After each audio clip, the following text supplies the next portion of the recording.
Hello friend, this is Anush Tiwari, MITIS Academy online classes for UPSC, BPSC, JPSC, Judiciary and other competitive exams। आज जो हमारी चर्चा होगी वो 67 BPSC prelims की टेंटेटिव डेट जो BPSC द्वारा अनाउंस्ड है और दूसरी पॉसिबिलिटी ऑफ 67 प्रीलिम्स की क्या होगी। आज जो सेकंड सब्जेक्ट जो हमारी है वो BPSC प्रीलिम्स के एग्ज़ाम्स में जो क्वेश्चंस पूछे गए हैं लास्ट 2 एग्ज़ाम्स में, स्पेशली 66 और 67 में, उसके रिगार्डिंग एक ट्रेंड एनालिसिस किया जाएगा जिसमें जो क्वेश्चंस पूछे जा रहे हैं उस पर थोड़ी सी चर्चा की जाएगी, जो कि आपके जो कंडक्ट कराए जाएंगे 67th एग्ज़ाम्स को, तो उसमें आपको हेल्पफुल होगा। आज चर्चा को शुरू करते हैं कि 67th BPSC प्रीलिम्स का टेंटेटिव डेट जो अनाउंस्ड है लास्ट वीक ऑफ अगस्त, उसकी कितनी पॉसिबिलिटी है कि क्या exam last week of August में BPSC कंडक्ट कराएगी। तो पहली चीज़ की 2-3 चीज़ें जो बार बार चर्चा में आ रही हैं कि BPSC 67 के प्रीलिम्स के जो क्वेश्चन लीक पेपर था उसको लेके बड़ी चर्चा हुई। तो क्या ये एक्सपेक्ट है कि ये जो केस है उसका कितना इफ़ेक्ट है। तो ये तो आप मान लें थोड़ा बहुत इफ़ेक्ट रहा, लेकिन वो भी इनिशियली होगा। और जहाँ तक इंक्वायरी की बात है और केस का इन्वेस्टिगेशन जो है वो कंटिन्यूस अपने प्रोसेस से आगे बढ़ेगा। लेकिन दूसरी तरफ मैं आपको ये भी बता दूं कि जहाँ तक सवाल है कि BPSC 67 को कंडक्ट कराना, ये BPSC जो है इस पर ज़्यादा फोकस कर रही है और यही कारण है कि आपको टेंटेटिव डेट भी दी है। लेकिन जहाँ तक आज का जो डेट है वो 29 जुलाई है और 29 जुलाई तक आपका किसी तरह का कंफर्मेशन 67 के रिगार्डिंग नहीं हुआ है। तो थोड़ी सी संभावना बन रही है कि ये लास्ट वीक ऑफ अगस्त से एक्सटेंशन लेके ये फर्स्ट वीक ऑफ सितंबर या सेकेंड वीक ऑफ सितंबर कंफर्मेशन के साथ एग्ज़ाम कंडक्ट कराया जाएगा।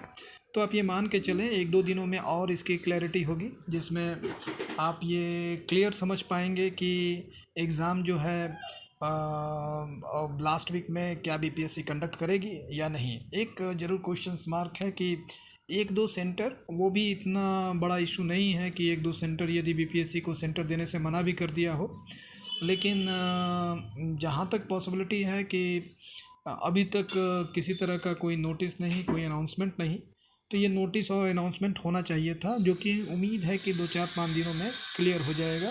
और जहाँ तक एडमिट कार्ड का सवाल है तो वो 20 डेज़ बिफोर या 15 डेज़ बिफोर भी आपको मिल सकता है। तो अभी आप मान के चले कि last week of August, last 25 days को ही आप अपने टारगेट को लें। और जहाँ तक बात है कि 1-2 दिनों में क्लियर नहीं होता है तो जाके आप फर्स्ट वीक ऑफ सितंबर पे ध्यान दें। और फर्स्ट वीक ऑफ सितंबर ही माने, सेकेंड वीक तो ये मान के चले कि उससे ज़्यादा एक्सटेंड नहीं करेगा एग्ज़ाम। तो मेरा जो मानना है कि आप अपने प्रिपरेशन को किसी तरह से स्लो डाउन ना करें। और जो सेकंड वीक मतलब लास्ट वीक जो है उसको फाइनल मान के आप चलें। तो यही था BPSC का पॉसिबिलिटी ऑफ 67 प्रीलिम्स के रिगार्डिंग। अब थोड़ी सी चर्चा हम करेंगे, आज ट्रेंड एनालिसिस करेंगे BPSC 67 के और 67 री एग्ज़ाम्स के रिगार्डिंग क्या क्वेश्चंस कहाँ से कितने बन सकते हैं। तो सबसे पहले तो मैं बता दूं कि जैसे आप जान रहे हैं कि इधर लास्ट 2-3 एग्ज़ाम्स स्पेशली 62 के बाद बोलें तो BPSC ने भी एक ट्रेंड चेंज किया है, जिसमें कि आप देखेंगे कि कॉन्सेप्चुअल क्वेश्चंस के जगह पे फैक्चुअल क्वेश्चंस ज़्यादा पूछे जा रहे हैं। तो ऐसी स्थिति में प्रीलिम्स काफ़ी आसान हो गया है, 110 स्कोर करना पहले से काफ़ी आसान समझ में आ रहा है। उसमें भी आप देखेंगे कि जनरल साइंस जो है, फिजिक्स, केमिस्ट्री, बायोलॉजी से काफ़ी आसान क्वेश्चन पूछे जाते हैं, जिसमें कि बच्चे जो हैं आउट ऑफ 30, जो कि 30 क्वेश्चन 66 में भी पूछे गए हैं, 67 में भी 30 क्वेश्चन आपसे क्वेश्चंस में देखने को मिला था।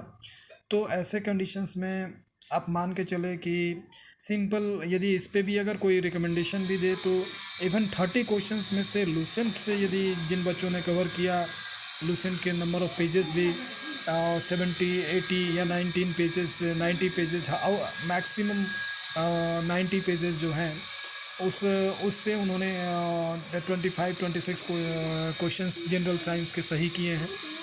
अगर कुछ बात किया जाए कि इसमें कौन से बुक्स, तो बहुत सारे लोग क्राउन से भी, क्राउन साइंस को भी फॉलो करते हैं। बहुत सारे बुक लोग लूसेंट को भी, इसके अलावा आप दूसरे ऑथेंटिक संस्थान का भी कुछ ऑथेंटिक मटेरियल्स को भी आप फॉलो कर सकते हैं। क्योंकि अब इतना नहीं बोला जाएगा कि आप जाके एनसीईआरटी इस पे काम करो, क्योंकि टू द पॉइंट क्वेश्चंस आ रहे हैं जिसमें कि कोई कन्फ्यूजन नहीं हो रही है। इन छोटी छोटी जगहों से 90 पेजेस से आप देखेंगे कि नंबर ऑफ 30 क्वेश्चंस कवर हो जा रहे हैं। तो ज़्यादा इस पे वर्क करने की उतनी ज़रूरत नहीं है, इसको हाई तौबा बनाने की ज़रूरत नहीं है। सेकंड, यदि बात की जाए कि करंट अफेयर्स यदि देखें तो करंट अफेयर्स 66 में 45 क्वेश्चंस पूछे गए, जबकि 67 में 40 क्वेश्चंस पूछे गए। इसमें भी बिहार स्पेशल से 66 में 8 क्वेश्चंस हैं, या 8 क्वेश्चंस कहिए, और दूसरा इसमें 14 क्वेश्चन आया हुआ है बिहार स्पेशल से। तो इसको अगर आप देखें तो बिहार स्पेशल और नेशनल और इंटरनेशनल करंट में भी स्पेसिफिक चीज़ें हैं, जिसमें भी बच्चे क्या कर रहे हैं कि आप देखेंगे कि जैसे स्पीडी जैसे मैगजीन से भी इसको कवर किया जा रहा है, तो वो भी इजीली आप देख रहे हैं कि कवर हो जा रहा है। तो आउट ऑफ 45 आप इजीली देख रहे हैं कि जो और स्पेशल, अगर बिहार स्पेशल बोल रहे हैं तो उसके भी जो सेक्शंस हैं वो भी क्लियर है। जैसे बिहार बजट देख लें, आर्थिक समीक्षा देख लें, तो इन सारे सेक्शंस को देख लें, और कुछ बिहार के लिए कुछ चैनल्स वगैरह सब्सक्राइब कर लें, तो more than enough for sufficient होता है। तो मेरा जो कहना है कि आप करंट अफेयर्स इस पीडी से भी कवर कर सकते हैं, पीडी से भी कर सकते हैं, या फिर एक चैनल हम आपको बोलें तो या रिकमेंड करें तो जीके टुडे भी आप कर सकते हैं। और फार बेटर ये होगा कि आप, यदि आप ये भी सोच रहे हैं कि मेंस फर्स्ट पेपर को भी कवर करना है, तो दृष्टि को देख लें या बाजीराव को देख लें, और विजन 365 भी देख सकते हैं। इस तरह से बिहार स्पेशल और करंट अफेयर्स दोनों को इंक्लूड करके, और जैसे पहले साइंस की बात हुई तो उसको इंक्लूड करें तो 70 मार्क्स आउट ऑफ 200 पेजेस, यदि आप केवल ठीक से पढ़ाई करते हैं, जिसमें कि मुझे जो समझ में आता है कि 200 पेजेस पढ़ने के लिए 20 डेज मोर देन सफिशिएंट होता है। बहुत अच्छे तरीके से 2 बार रिवीजन के साथ पढ़ें तो 200 पेजेस को आप 20 डेज में पढ़ सकते हैं, जिसमें कि आप बीपीएससी के 70 मार्क्स जो है उसको आप कवर करते हैं, जो कि एक बड़ी बात होती है। अब इससे थोड़ी सी आगे एक स्टेप में देखें तो एक लेंदी सब्जेक्ट के तौर पे आप देख सकते हैं हिस्ट्री को। तो ये जो है, इसमें आपने पहले से कुछ पढ़ रखा है तो ज़्यादा बेटर है। अगर नहीं पढ़ा है तो उसमें मॉडर्न इंडिया भी आप कर ले, तो 25 क्वेश्चंस आप देखें तो मॉडर्न इंडिया से पूछे गए हैं, 5 जो है मेडिएवल से, या 5 क्वेश्चंस जो किए गए एंसेंट इंडिया से किया गया है। तो ऐसे करके आप इसको भी बड़ा सिंप्लीफाई तरीके से, बड़े आसान तरीके से आप देखेंगे, तो आप इसके जो 35 क्वेश्चंस हैं उसके लिए भी अगर सिंपली अगर आप स्पेक्ट्रम से भी पढ़े हैं तो काफ़ी है, जिससे कि ये क्वेश्चंस इजीली कवर हो जाते हैं। या फिर मानिए दृष्टि का ही अगर आपको बोल दिया जाए तो दृष्टि से भी आपने कर लिया तो काफ़ी सफिशिएंट होता है। अब रही बात कि इससे थोड़ी सी आगे यदि मूव किया जाए, तो ये 3 सेक्शंस पे बात हुई, जिसमें कि 105 क्वेश्चंस हैं। 10 मैथमेटिक्स, मैथमेटिक्स के लिए तो ज़्यादा कुछ करने की ज़रूरत नहीं है, अर्थमेटिक्स से आएगा, अलजेब्रा वगैरह थोड़ी सी, यदि 9-10 यदि आपने ठीक से पढ़ रखा है तो मुझे तो नहीं लगता है कि इसमें ज़्यादा प्रैक्टिस की ज़रूरत होती है, थोड़े बहुत फार्मूले के साथ आप जा सकते हैं। पॉलिटी, पॉलिटी से भी आप देखें कि लास्ट 66 में 5 क्वेश्चंस किए गए थे, बाद में इसको 12 क्वेश्चंस किए गए हैं।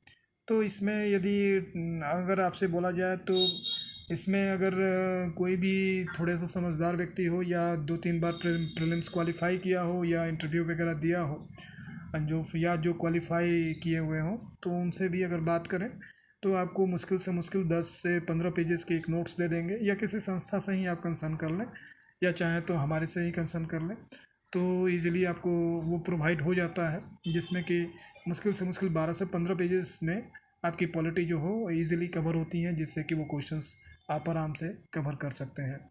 रही बात की ज्योग्राफी में तो यही बोलना पड़ेगा, क्योंकि बिहार जो है, बिहार पे पहले ही बातचीत किया, या तो इम्तियाज़ अहमद या लूसेंट का बिहार स्पेशल भी आप देख सकते हैं, या बिहार स्पेशल का जो ऑब्जेक्टिव है इम्तियाज़ अहमद, और साथ में कोई एक बुक लेके आप देख लें तो काफ़ी सफिशिएंट होता है।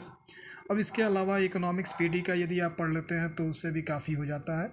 तो मेरे हिसाब से यदि आप बातचीत की जाए, यदि आप 67 जो बीपीएससी जो री एग्ज़ाम कंडक्ट होगा उसको यदि आप क्वालिफाई करना चाहते हैं तो इजीली, अगर मानिए कि अगर न्यू कमर है फिर भी यदि आपने पहले से कुछ कर रखा है तो लास्ट 30 डेज़ में पुराने लोग हैं तो अगर आज तक भी स्टडी नहीं किए तो 25-30 डेज़ में उनका एग्ज़ाम इजली क्वालिफाई होता है, क्योंकि एक रिवीजन की ज़रूरत होगी जो कि एक जनरल साइंस, हिस्ट्री और करंट अफेयर्स के साथ वो बिहार स्पेशल को पकड़ेंगे जिससे कि वो इजीली 110 क्रॉस कर जाते हैं।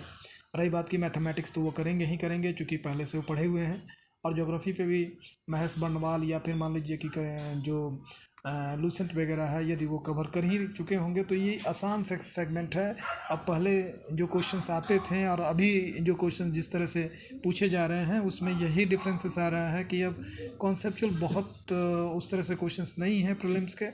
तो एक आसान तरीका है प्रीलिम्स क्वालिफाई का, यही कारण है कि बिहार एसआई वाले भी बीपीएससी प्रीलिम्स को इजीली क्वालिफाई करते जा रहे हैं। जिनकी कॉन्सेप्चुअल देखेंगे वो काम नहीं करते हैं फिर भी बीपीएससी के प्रीलिम्स को क्वालिफाई इजीली करते हैं। तो कोई भी हो, यदि आप हों चाहते हैं कि 67 क्वालिफाई करें तो मेरा इतना ही कहना है कि आप जनरल साइंस को जिसमें फिजिक्स केमिस्ट्री बायोलॉजी है उसको इजीली आप थ्रू आउट एक बार देख लें और करंट अफेयर्स को थ्रू आउट देख लें, जिसमें कि 1-2 मैगजीन्स की भी बात मैंने की है जिसमें आप इस पीडी को इंक्लूड कर सकते हैं या फिर आप चाहें तो पीडी को भी इंक्लूड कर सकते हैं या 35 विजन को भी इंक्लूड कर सकते हैं।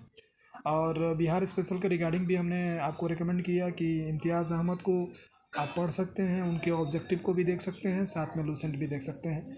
यही छोटी सी जानकारी थी जो कि देनी थी। थोड़ी सी ट्रेड एनालिसिस भी करना था जो कि मैंने किया। अब नंबर ऑफ़ क्वेश्चंस पे भी चर्चा हो गई है। तो जहाँ तक बात है कि बीपीएससी 67 तक लास्ट जो रिमार्क है वो बीपीएससी 67 के रिगार्डिंग कि आपकी पॉसिबिलिटी अभी भी बनी हुई है कि लास्ट वीक ऑफ अगस्त में 2-3 दिनों में और ज़्यादा क्लैरिफाई होगा कि ये लास्ट वीक ऑफ अगस्त से शिफ्ट होके फर्स्ट वीक ऑफ सितंबर और सेकेंड वीक ऑफ सितंबर में कंफर्मेशन के साथ एग्ज़ाम बीपीएससी कंडक्ट कराएगा। Thank you friends.